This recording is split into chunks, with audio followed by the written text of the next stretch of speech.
Assalamualaikum warahmatullahi wabarakatuh. Hai semuanya, perkenalkan nama saya Epi Swanti dari kelas A, Prodi PGSD dengan nomor NPM 230428111030 dengan dosen pengampu Bapak Yudhistira Ahmad SPD MPD dengan mata kuliah kewarganegaraan. Tujuan saya membuat video ini untuk memenuhi tugas ujian semester 2. Selamat menyaksikan. Baiklah, materi pertama saya akan menjelaskan mampu mengenali nilai-nilai demokrasi dan macam-macam demokrasi. Nilai-nilai demokrasi meliputi yang pertama, kedaulatan rakyat. Kekuasaan tertinggi dimiliki oleh rakyat. Yang kedua, pemerintahan berdasarkan persetujuan. Pemerintah harus berdasarkan persetujuan dari yang diperintah. Yang ketiga, kekuasaan mayoritas. Kekuasaan diputuskan melalui mayoritas suara. Yang keempat, hak-hak minoritas. Hak-hak minoritas harus dijamin. Yang kelima, jaminan hak asasi manusia. Hak asasi manusia harus dijamin. Yang keenam, pemilihan yang bebas dan jujur. Yang ketujuh, persamaan di depan hukum. Semua warga negara harus dihadirkan secara adil di depan.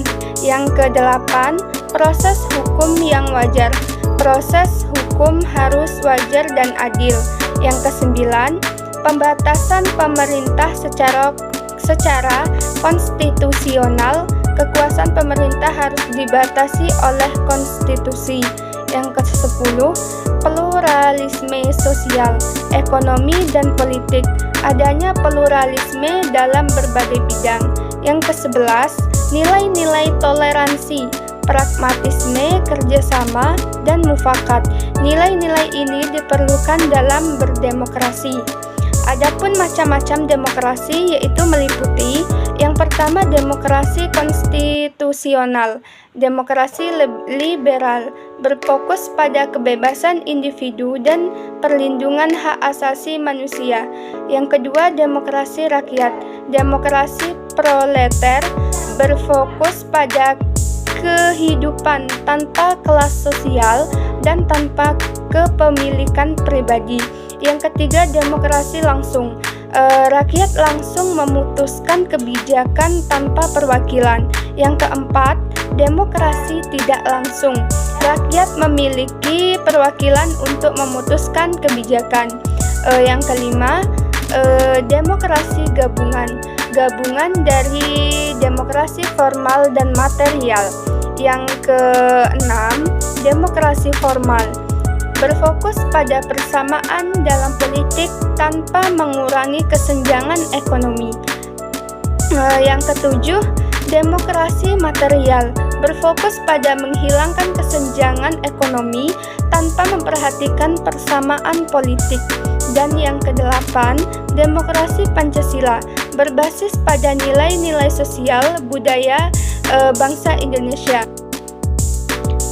Baiklah, saya akan menjelaskan hasil amandemen Undang-Undang Dasar 1945. Amandemen pertama pada tanggal 19 Oktober 1999 menjelaskan pembatasan kekuasaan presiden, perluasan otonomi daerah dan desentralisasi, penegakan hak asasi manusia. Yang kedua, amandemen kedua. Amandemen kedua pada tanggal 18 Agustus tahun 2000, yaitu menjelaskan perubahan substansi pasal 16 dan penempatannya ke dalam bab 3 tentang kekuasaan pemerintah, penghapusan bab 4 tentang Dewan Pertimbangan Agung.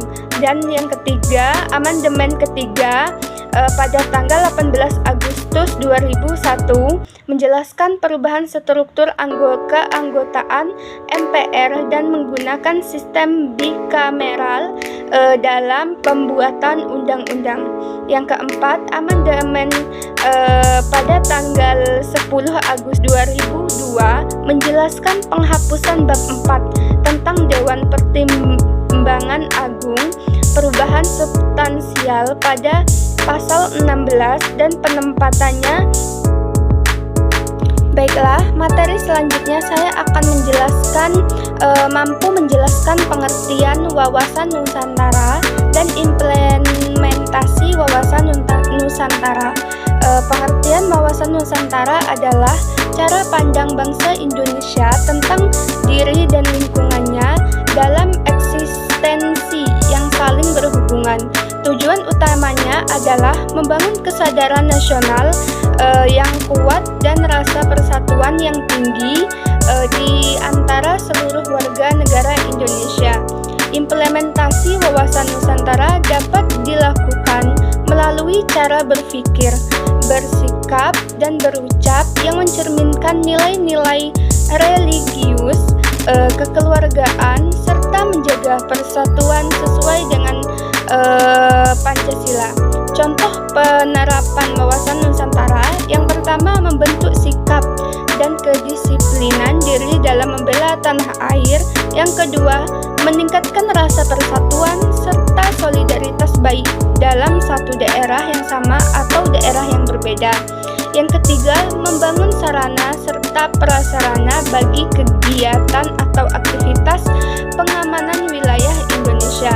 Wawasan Nusantara harus menjadi pedoman dalam menghadapi berbagai persoalan menyangkut kehidupan berbangsa dan bernegara. Baiklah, materi selanjutnya saya akan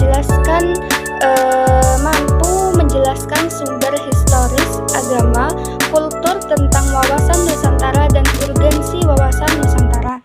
Sumber historis dan politik terkait dengan munculnya konsep wawasan Nusantara meliputi: yang pertama, Deklarasi di Juanda 13 Desember 1957, Perdana Menteri Insinyur Haji Juanda Kertawijaya mengeluarkan deklarasi yang menetapkan lebar laut teritorial Indonesia 12 mil dari garis yang menghubungkan pulau-pulau terluar di Indonesia. Yang kedua, ordonansi, yaitu wilayah Indonesia didasarkan pada peraturan ini yang menetapkan lebar laut 3 mil dengan cara menarik garis pangkal berdasarkan garis air pasang surut atau kontur pulau atau darat. Yang ketiga, Sumpah Pemuda 28 Oktober 1928.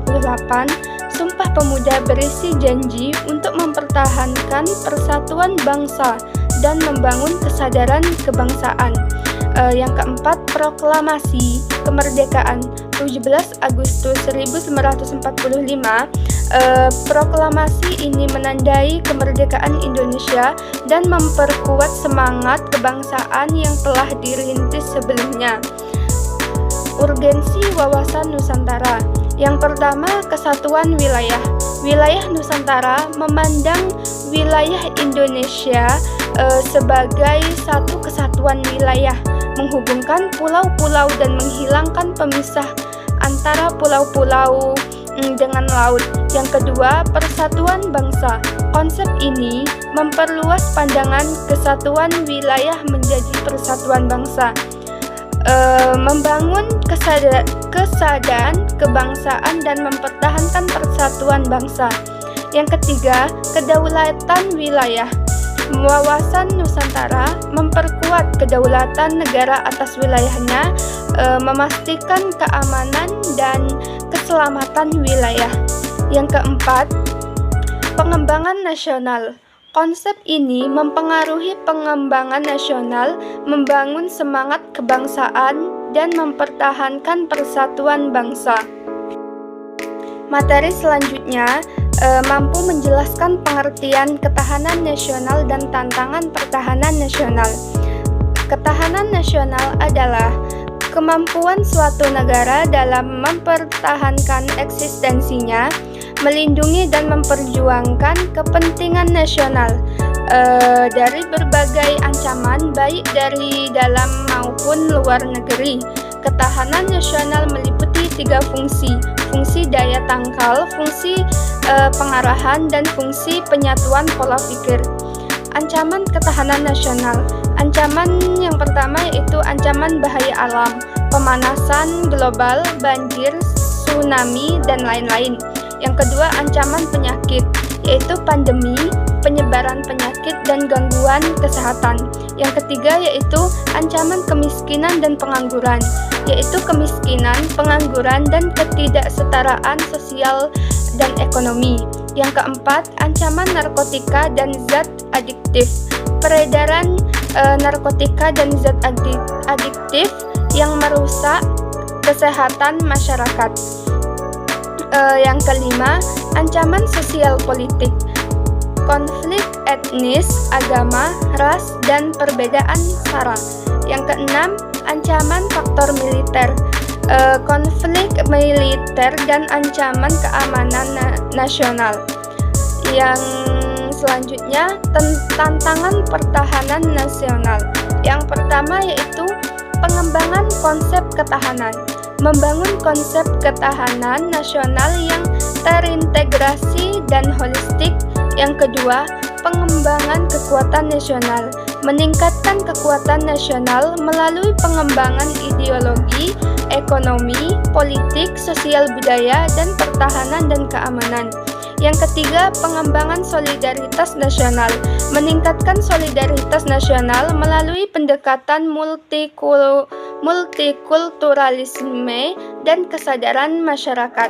Yang keempat, kesejahteraan dan keamanan, meningkatkan kesejahteraan dan keamanan masyarakat melalui pengembangan sistem kesehatan, pendidikan, dan pelayanan publik yang efektif. Materi selanjutnya yaitu mampu menjelaskan, menggali sumber historis, sosiologi, dan politik tentang ketahanan nasional, bela negara, dan urgensi ketahanan sosial dan bela negara. Ketahanan sosial dan bela negara adalah konsep yang sangat penting dalam menjaga kebutuhan dan keberlanjutan suatu negara. Berikut adalah beberapa sumber historis, sosiologi, dan politik yang menjelaskan ketahanan nasional dan bela negara. Yang pertama, konsep ketahanan nasional. Ketahanan nasional dapat diartikan sebagai kondisi dinamis dari suatu bangsa yang berisi ketangguhan dan kemampuan mengembangkan kekuatannya untuk menghadapi ancaman. Ketahanan nasional ini memiliki 4 sifat: mandiri, dinamis, wibawa, dan konsultasi dan kerjasama. Yang kedua yaitu fungsi ketahanan nasional. Ketahanan nasional memiliki 3 fungsi: fungsi daya tangkal, fungsi pengarahan, dan fungsi penyatuan pola pikir. Yang ketahanan nasional juga memiliki sifat fleksibel dan mampu mengubah strategi serta kebijakan sesuai dengan tuntutan waktu. Yang ketiga, ancaman ketahanan nasional. Ancaman ketahanan nasional mencakup ancaman bahaya alam, banyak penyakit, kemiskinan dan pengangguran, narkotika dan zat adiktif, sosial, politik, dan faktor militer. Yang keempat, bela negara. Bela negara adalah perwujudan warga negara dalam upaya mempertahankan keutuhan dan keberlanjutan suatu negara. Bela negara dapat secara fisik dengan cara menghadapi serangan atau agresi musuh, dan secara non-fisik dengan cara meningkatkan kesadaran berbangsa dan bernegara. Mungkin itulah materi penjelasan dari saya. Lebih dan kurangnya saya mohon maaf. Wassalamualaikum warahmatullahi wabarakatuh. Bye-bye.